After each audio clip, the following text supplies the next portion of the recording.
Welcome. In front of me is a Blackview Color 8, and today I will show you how you can enable and set up your Do Not Disturb mode. So to get started, pull down your notifications by swiping down from the top of your screen, and then swipe down once again to extend the list of visible toggles.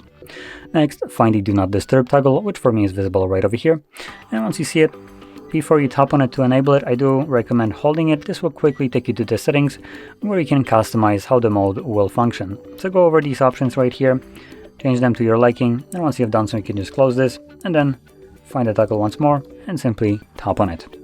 Once you're done using it, you will by default need to remember to turn it off, otherwise this mode will be running indefinitely unless you change that. So once you're done, you can tap on the toggle and this will turn it off. Now, if you found this very helpful, don't forget to hit like, subscribe, and thanks for watching.